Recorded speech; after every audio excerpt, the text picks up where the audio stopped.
마태복음 28장 19절에서 20절은 우리 주님께서 제자들에게 주신 지상 명령이자 바로 우리에게 주신 대위임령이라고 불립니다. 함께 읽어보겠습니다. 그러므로 너희는 가서 모든 민족을 제자로 삼아 아버지와 아들과 성령의 이름으로 세례를 베풀고 내가 너희에게 분부한 모든 것을 가르쳐 지키게 하라. 볼지어다 내가 세상 끝날까지 너희와 항상 함께 있으리라 하시니라. 아멘. 헬라어 원문에서 이 문장은 세 개의 분사와 한 개의 주동사로 구성되어 있습니다. 대부분의 성경에는 첫 번째 동사가 가서라고 번역되어 있기 때문에 우리는 이 동사가 주동사인 것처럼 오해합니다. 그러나 여기서 주동사는 가서가 아니라 명령형 2인칭 복수로서 너희는 제자를 삼으라입니다. 따라서 헬라어 원문에는 세 개의 분사들이 동사인 제자를 삼으라라는 예수님의 명령을 어떻게 수행해야만 하는지에 대해 설명하는 역할을 합니다. 그 세 가지 분사는 첫째, 가다, 둘째, 세례를 베풀다, 그리고 셋째, 가르치다입니다.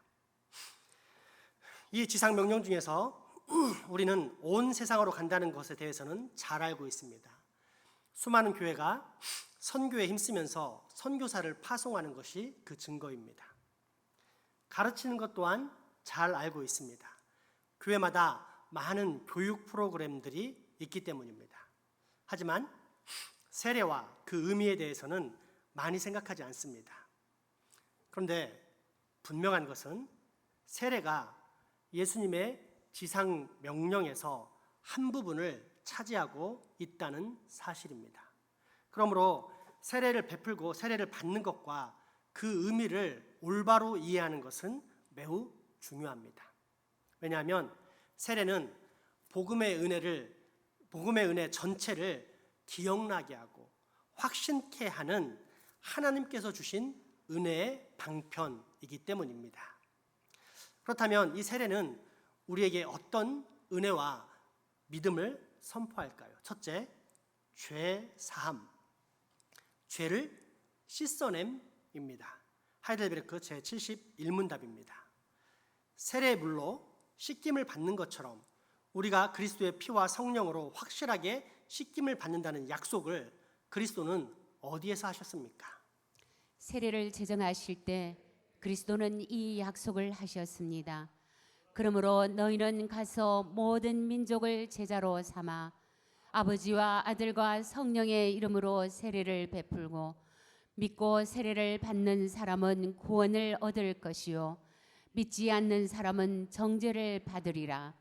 그리고 성경에서 중생의 씻음에 대한 언급하는 것과 저로부터 씻음을 받으라고 권면하는 곳에서도 이 약속이 되풀이 되었습니다. 아멘. 아멘. 세례를 뜻하는 영어의 베프티즘이라는 단어는 헬라어 밥티조에서 온 것인데 이는 빠뜨리다, 담그다, 씻다 혹은 뿌리다 등의 뜻을 가진 밥토에서 파생되었습니다. 이 세례를 동방교회에서는 보통 물에 담그는 침례라는 방식으로 행해졌습니다. 그러나 북방의 추운 지방에서는 흔히 물을 뿌리는 방식으로 사용하였습니다. 결론적으로 물에 잠그거나 뿌리는 세례의 방식은 그렇게 중요한 것이 아니라 그 의미가 중요하다는 것으로서 핵심은 씻김입니다. 우리 주님께서 제정하신 이 세례는 눈에 보이는 외적인 의식으로서 성례입니다. 그런데 이 외적인 의식은 내적인 의미를 포함합니다. 그것은 내 영혼의 더러운 것, 즉 하나님께로 받게 될 영원한 저주와 형벌의 증거인 죄의 씻김입니다. 그러니까 외적으로 행하는 세례의 진짜 의미는 내적인 것으로서 겉모습으로는 물로 씻는 것이지만 실제로는 내 안에 죄가 씻겨진다는 사실을 표시하는 예식인 것입니다. 우리가 지나간 최근에 3주 동안 배운 성례의 의미가 무엇입니까? 성례란 본질인 보이지 않는 하나님의 말씀을 육신을 입고 있고 감각적인 연약한 우리 인생들이 충분히 이해하면서 더 굳센 믿음 가운데 들어갈 수 있도록 만들어주는 눈에 보이는 외적인 형식이라고 했습니다. 그러므로 두 가지 성례 중 하나인 세례에서도 그 일이 일어납니다. 우리는 우리의 죄가 씻기는 것을 눈으로 볼 수 없습니다. 그래서 하나님께서는 물로 씻는 의식을 제정하십니다. 죄가 씻기는 영적인 사건을 우리가 직접 볼 수는 없지만 몸을 씻거나 어떤 물건을 깨끗하게 하는 일은 늘 경험하는 일이기에 주님은 물로 사람을 씻는 의식을 통해 보이지 않는 죄가 씻겨져 내려가는 영적인 사건을 누구나 다 볼 수 있도록 형상화하셨던 것입니다. 그렇다면 믿음의 사람이라면, 말씀을 소유한 신자라면 어떻게 해야 합니까? 보이지 않는 것을 보는 영적인 눈, 즉 성경을 믿는 믿음의 눈으로 세례를 바라볼 수 있어야 합니다. 그리고 감사해야 합니다. 왜냐하면 신자란 외적인 형식을 바라보면서도 결코 거기에 머무르지 않고 눈을 높이 들어 보이지 않는 내적 세계의 일, 즉 영적 사건을 바라보는 사람이기 때문입니다.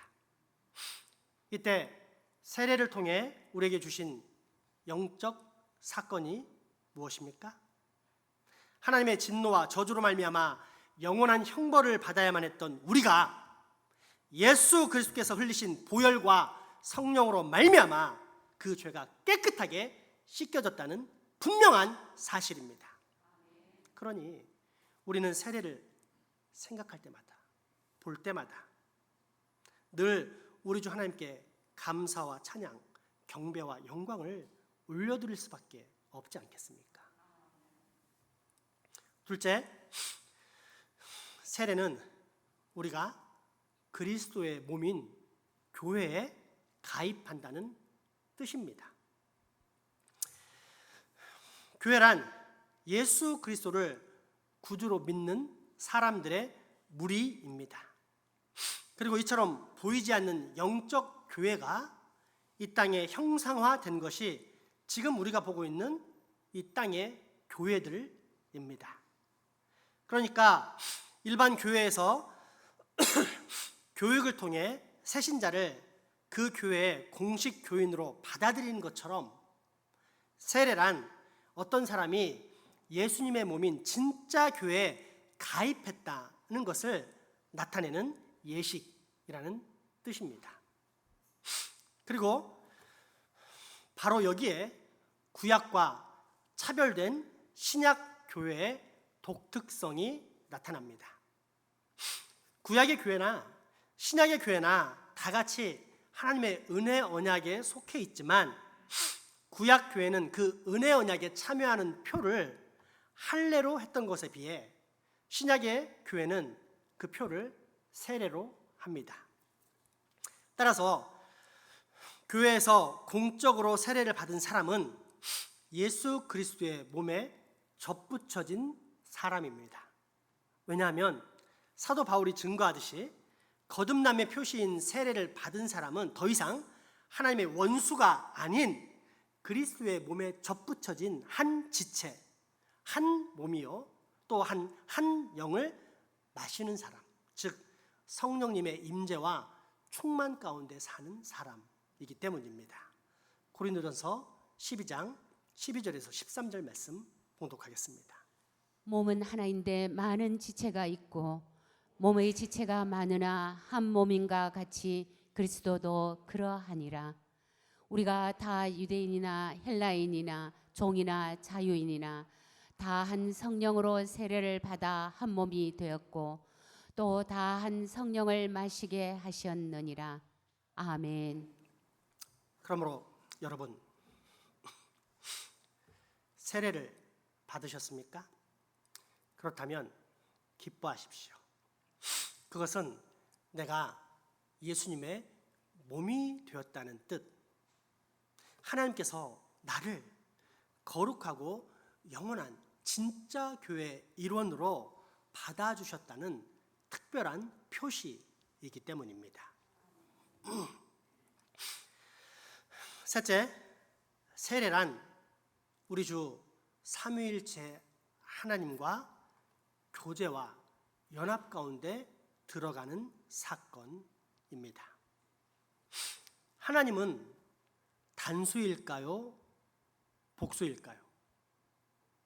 세 분일까요? 한 분일까요? 신명기 6장 4절에서는 이렇게 기록되어 있습니다. 함께 읽겠습니다. 이스라엘아 들으라. 우리 하나님 여호와는 오직 유일한 여호와이시니. 아멘. 한 분이십니다. 그런데 그런가 하면 요한복음 10장 30절에서 33절은 이렇게 나와 있습니다. 나와 아버지는 하나이니라 하신대 유대인들이 다시 돌을 들어 치려 하거늘 예수께서 대답하시되 내가 아버지로 말미암아 여러 가지 선한 일로 너희에게 보였거늘 그 중에 어떤 일로 나를 돌로 치려 하느냐. 유대인들이 대답하되 선한 일로 말미암아 우리가 너를 돌로 치려는 것이 아니라 신성 모독으로 인함이니 내가 사람이 되어 자칭 하나님이라 함이로라. 아멘. 하나님은 분명 한 분이신데 이 땅에 내려오신 하나님이신 예수 그리스도께서는 성부 하나님과 자기 자신을 구별합니다. 그런가 하면 또한 성령님께서 하나님이시라는 구절도 있습니다. 요한복음 4장 24절과 고린도전서 2장 10절에서 11절 말씀입니다. 하나님은 영이시니 예배하는 자가 영과 진리로 예배할지니라. 오직 하나님이 성령으로 이것을 우리에게 보이셨으니 성령은 모든 것 곧 하나님의 깊은 것까지도 통달하시니라. 사람의 일을 사람의 속에 있는 영 외에 누가 알리요. 이와 같이 하나님의 일도 하나님의 영 외에는 아무도 알지 못하느니라. 아멘. 그리고 사람의 창조 사건이 발생할 때 하나님께서 사람을 만드실 때 하나님께서는 당신의 존재 방식을 분명하게 선포하시는데 그 말씀이 창세기 1장 26절에서 28절에 나와 있습니다. 하나님이 이르시되 우리의 형상을 따라 우리의 모양대로 우리가 사람을 만들고 그들로 바다의 물고기와 하늘의 새와 가축과 온 땅과 땅에 기는 모든 것을 다스리게 하자 하시고 하나님이 자기 형상 곧 하나님의 형상대로 사람을 창조하시되 남자와 여자를 창조하시고 하나님이 그들에게 복을 주시며 하나님이 그들에게 이르시되 생육하고 번성하여 땅에 충만하라. 땅을 정복하라. 바다의 물고기와 하늘의 새와 땅에 움직이는 모든 생물을 다스리라 하시니라. 아멘. 이렇게 펼쳐놓고 보니 더 헷갈립니다. 과연 하나님은 세 분이실까요? 한 분이실까요?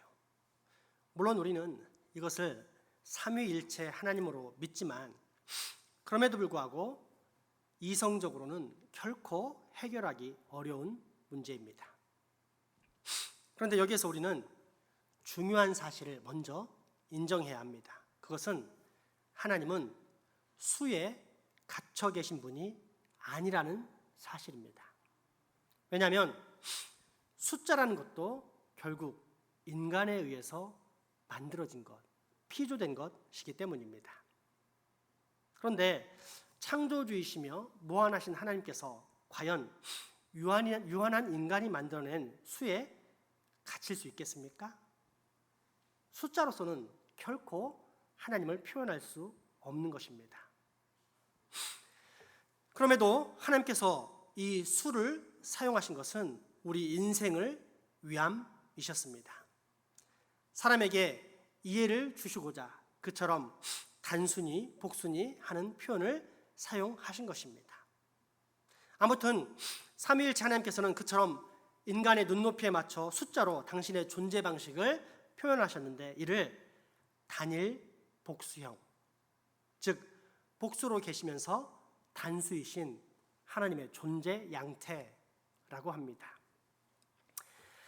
그렇다면 하나님께서는 왜 이런 이상한 존재 방식, 우리 유한한 인간의 이성으로는 도저히 알 수 없는 특별한 존재 방식을 우리에게 알려주셨을까요? 그것은 연합의 기쁨 때문입니다. 영원한 사랑의 띠, 서로 간의 완전한 교제와 연합의 기쁨으로 성부, 성자, 성령으로 영원히 존재하시는 당신을 알게 하시기 위함이었습니다. 이를 통해 우리가 하나님에 대해서 알 수 있는 사실이 무엇입니까? 하나님은 홀로 외로이 존재하시는 무인도 같은 분이 아니라 관계를 맺는 하나님, 즉 사회성의 하나님이시라는 사실입니다. 그것도 영원한 평강과 연합의 기쁨을 누리시는 분입니다. 자, 그러면 이러한 하나님의 형상과 모습을 따라 사람이 만들어졌는데 이때 하나님께서는 인간에게 과연 그런 사회성, 즉 관계 속에서 형성되는 연합의 기쁨을 충분히 누리도록 만드셨을까요? 그렇지 않을까요? 당연히 그럴 수밖에 없지 않겠습니까? 때문에 하나님께서는 아담을 창조하시고 곧이어 하와를 만드셨습니다. 서로 간에 깊은 사랑의 교제와 연합 가운데 기쁨을 누리게 하려면 반드시 사회적 관계를 맺을 수 있는 또 다른 사람이 필요하기 때문입니다. 그렇게 주님은 사람을 만드시고 교제케 하시며 또한 이를 통해 이러한 교제와 연합의 기쁨을 주시는 하나님께 사람들이 영원토록 영광 돌리기를 원하셨습니다. 그런데 죄가 들어오자 모든 것이 변해버립니다.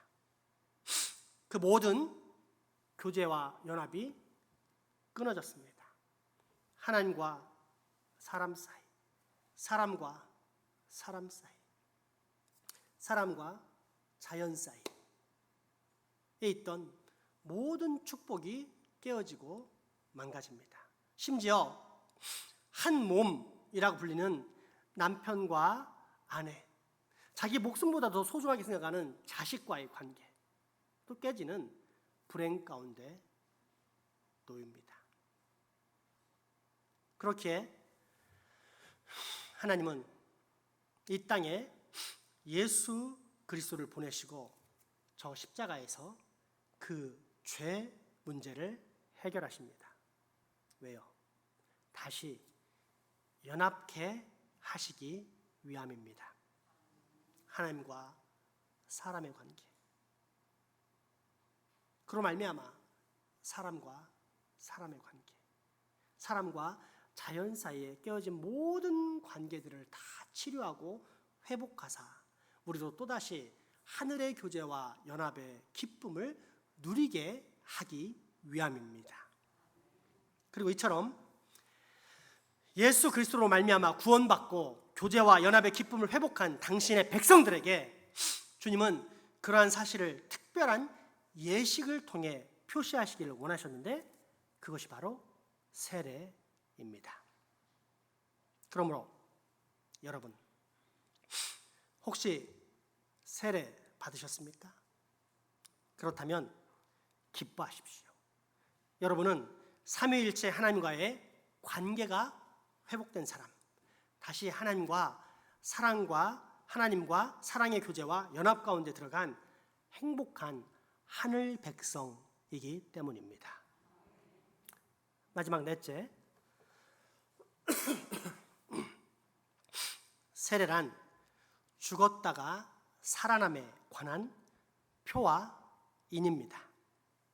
이는 지금까지 선포한 세례의 의미를 단 한 문장으로 압축할 수 있는 핵심적인 표현이라 할 수 있는데, 이를 달리 말하면 만약 누군가가 여러분에게 세례가 무엇이냐 라고 물어본다면 이렇게 한 문장으로 답변할 수 있다는 뜻입니다. 다 함께 읽어보겠습니다. 세례란 죽었다가 살아남을 나타내는 하나님의 표와 인입니다. 아멘. 정말 그럴까요? 성경을 통해 확인해 보겠습니다. 오늘 본문 로마서 6장 3절에서 5절까지의 말씀입니다. 무릇 그리스도 예수와 합하여 세례를 받은 우리는 그의 죽으심과 합하여 세례를 받은 줄을 알지 못하느냐. 그러므로 우리가 그의 죽으심과 합하여 세례를 받음으로 그와 함께 장사되었나니, 이는 아버지의 영광으로 말미암아 그리스도를 죽은 자 가운데서 살리심과 같이 우리로 또한 새 생명 가운데서 행하게 하려 함이라. 만일 우리가 그의 죽으심과 같은 모양으로 연합한 자가 되었으면 또한 그의 부활과 같은 모양으로 연합한 자도 되리라. 아멘. 아멘. 우리가 받는 세례의 핵심적 의미는 우선 죽었다는 것입니다. 무엇에 대해 죽었습니까? 첫째는 죄에 대해서 죽고, 둘째는 이 세상에 대해서 죽는 것입니다. 한마디로 옛사람이 죽는 것입니다. 나의 옛사람, 옛 모습은 어떠했습니까? 옛 지체의 주인이었던 죄에게 끌려다니며 그가 시키는 모든 것을 아무런 거리낌이 없이 행했을 뿐 아니라 오히려 즐기면서 마음껏 추구했습니다. 그게 나의 옛사람, 옛자아입니다. 그러한 삶을 성경은 요한일서 2장 16절을 통해 육신의 정욕, 안목의 정욕, 이생의 자랑이라고 했고, 골로새서 3장 5절과 갈라디아서 5장 19절에서 21절은 더 구체적으로 다음과 같이 그 옛사람의 모습을 표현하고 있습니다. 함께 읽겠습니다. 그러므로 땅에 있는 지체를 죽이라. 곧 음란과 부정과 사욕과 악한 정욕과 탐심이니, 탐심은 우상 숭배니라. 육체의 일은 분명하니 곧 음행과 더러운 것과 호색과 우상 숭배와 주술과 원수 맺는 것과 분쟁과 시기와 분냄과 당 짓는 것과 분열함과 이단과 투기와 술 취함과 방탕함과 또 그와 같은 것들이라. 전에 너희에게 경계한 것 같이 경계하노니, 이런 일을 하는 자들은 하나님의 나라를 유업으로 받지 못할 것이요. 아멘. 정리하자면 성령 세례를 받은 사람은 외적으로도 교회에서 세례를 받음으로써 이미 받은 그 내적 성령 세례를 확정하게 되는데, 이처럼 온전히 세례를 받은 사람에게서는 더 이상 방금과 같은 옛 자아의 모습들이 나타나지 않는다는 뜻입니다. 왜일까요? 예수 그리스도께서 내 죄를 위해 저 십자가에 못 박혀 죽으셨을 때 바로 저 자리에 나의 옛 자아도 죽었기 때문입니다. 그러므로 내가 진짜 세례를 받은 사람인지 아닌지는 쉽게, 그리고 너무도 분명히 알 수 있습니다.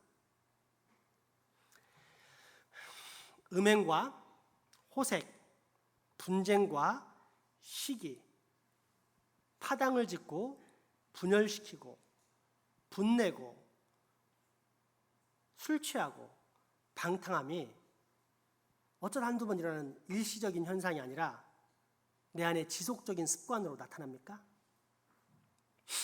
그렇다면 안타깝게도 그 사람은 구원받지 못한 사람입니다. 더불어 계속 부정과 사적인 욕심, 더러운 이득을 취하고 악한 정욕에 휩싸이면서 살아갑니까? 안타깝지만 그 사람 또한 아무리 교회에 오래 다녔어도 아직 구원받은 사람이 아닙니다. 무엇보다도 우리 모두에게 가장 큰 걸림돌인 탐심을 버리지 못했습니까? 하나님의 것을 하나님의 것으로 드리지 않고 아나니아와 삽비라처럼 여전히 자기 것으로 몰래 취하면서 다른 사람들에게는 마치 다 드린 것처럼 늘 거짓말하며 삽니까?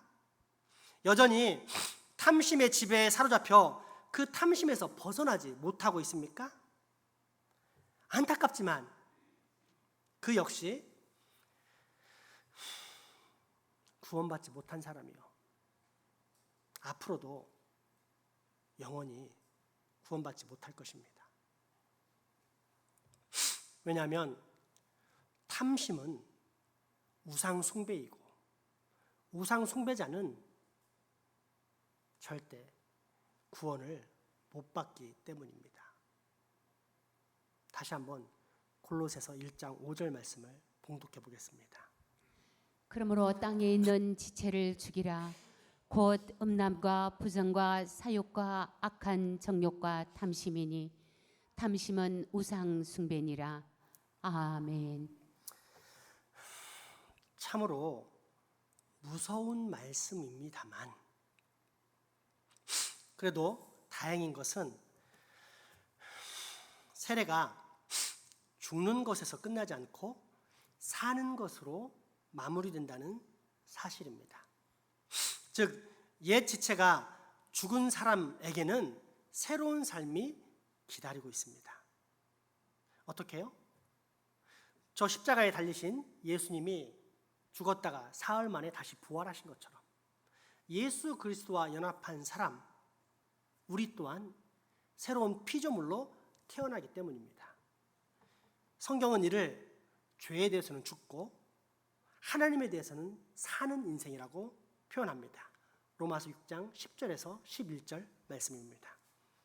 그가 죽으심은 죄에 대하여 단번에 죽으심이요 그가 살아계심은 하나님께 대하여 살아계심이니 이와 같이 너희도 너희 자신을 죄에 대하여는 죽은 자요 그리스도 예수 안에서 하나님께 대하여는 살아있는 자로 여길지어다. 아멘. 그렇다면 이런 참 세례 사람에게는 어떤 현상이 나타날까요? 다시는 죄를 짓지 않을까요? 갑자기 천사처럼 변해 거룩한 삶만 살까요? 아니면 늘 온유한 모습으로 싱글벙글 웃으며 살까요? 아닙니다. 저 완전하신 하나님의 나라에 들어가기 전까지는 이 땅의 잔재에 있는 죄의 부패성으로 말미암아 거듭난 사람 또한 자주 죄악의 유혹과 충동에 넘어지며 삽니다. 언뜻 보면 육체에 속한 옛사람과 별 차이가 없어 보이고 그래서 내가 과연 하나님의 사람인가 라는 생각에 스스로 낙심에 빠질 때가 참으로 많습니다. 그럼에도 불구하고 새 생명의 사람은 이제 본질적인 면에서 다른 차원의 모습을 보여줍니다.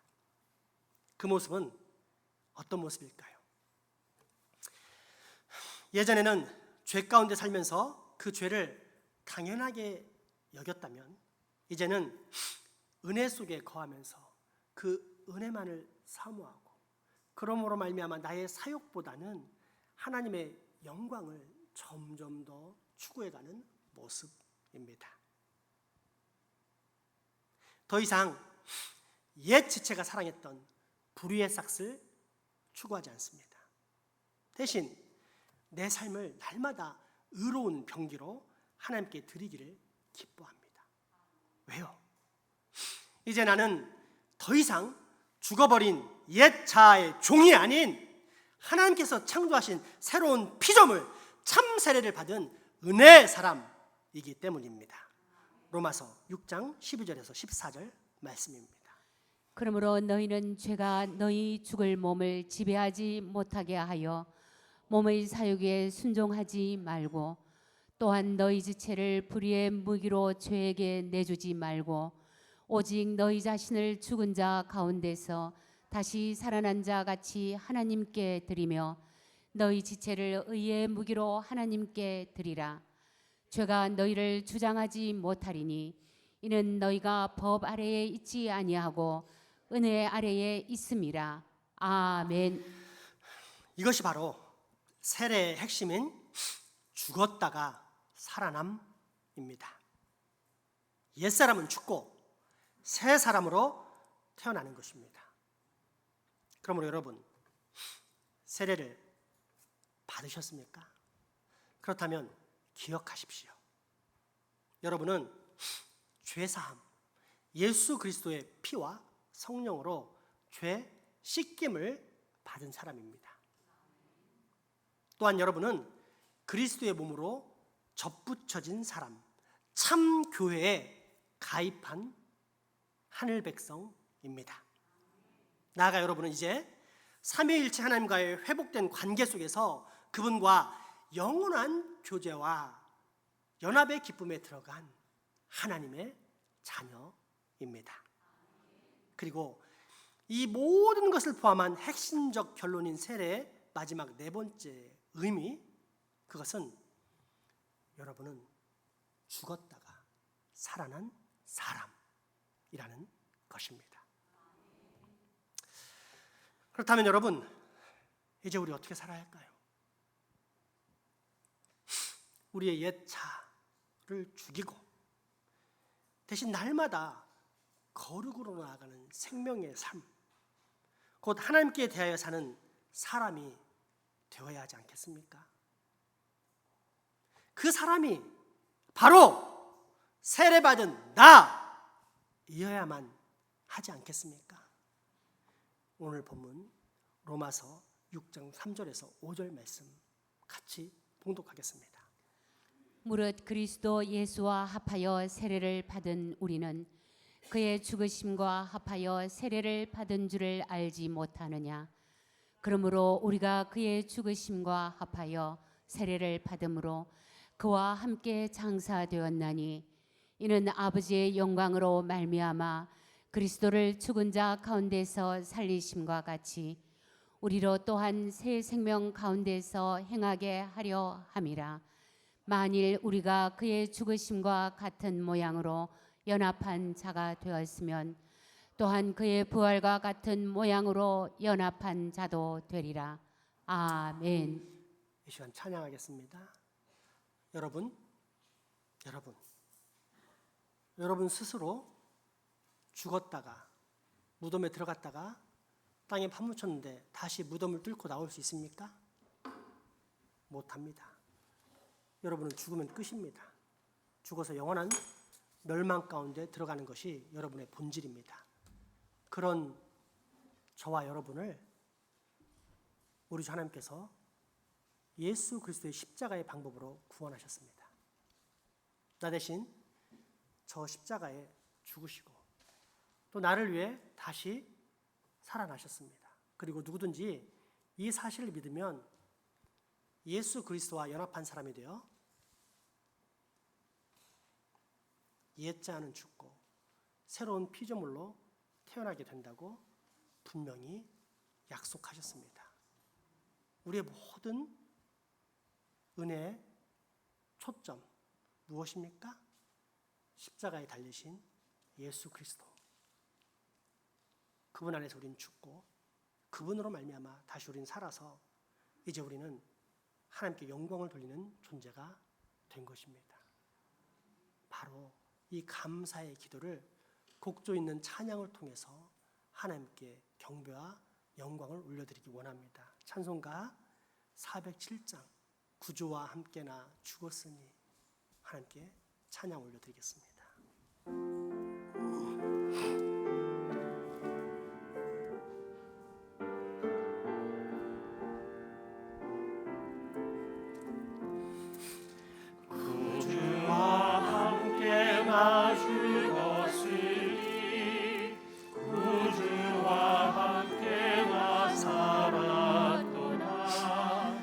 영광의 그날에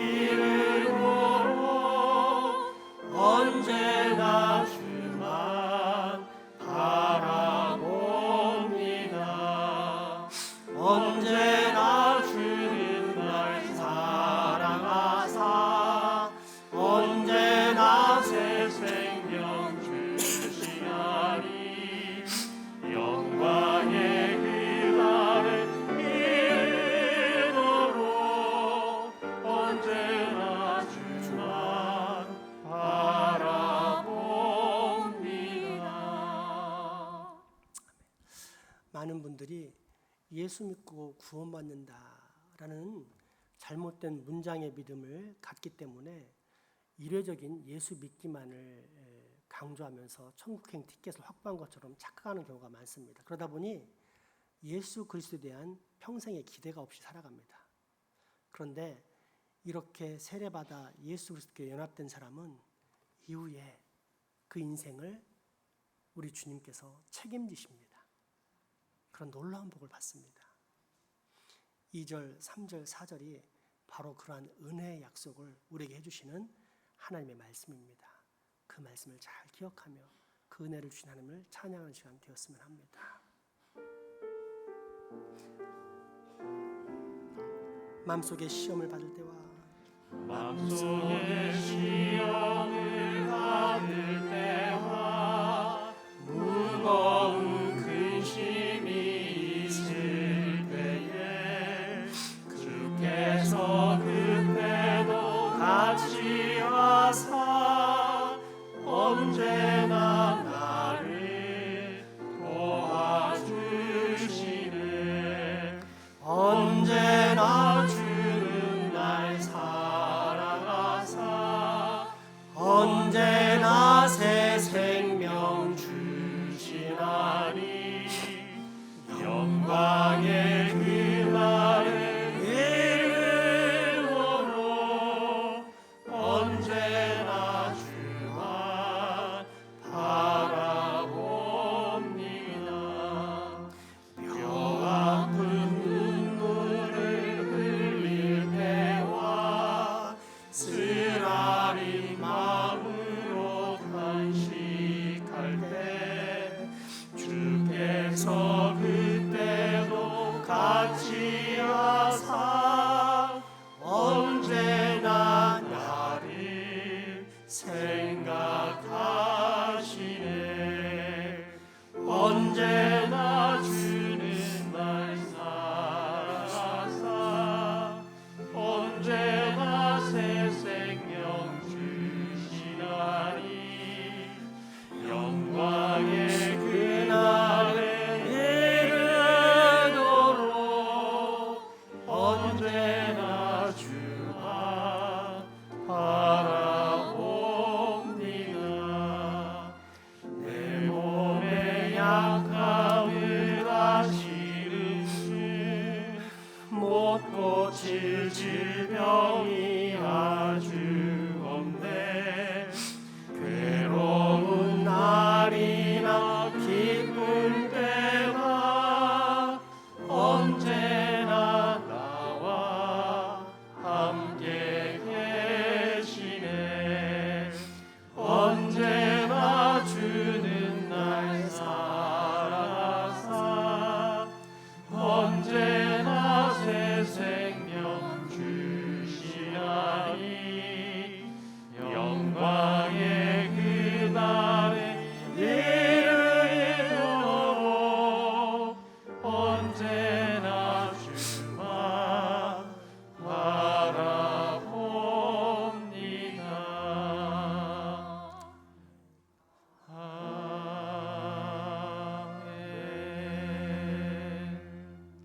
아멘. 세례를 통해 죽었다가 살아남을 깨닫게 해주신 주님, 오늘 우리로 세례의 귀한 의미와 사랑을 알게 하시니 감사합니다. 바라옵기는 우리로 이 귀한 세례의 의미와 감동 가운데 흠뻑 빠져들게 하시고 그러므로 말미암아 영원토록 하나님께만 영광을 올려드리는 하늘 백성이 다 되게 하여 주옵소서. 예수님 이름으로 기도합니다.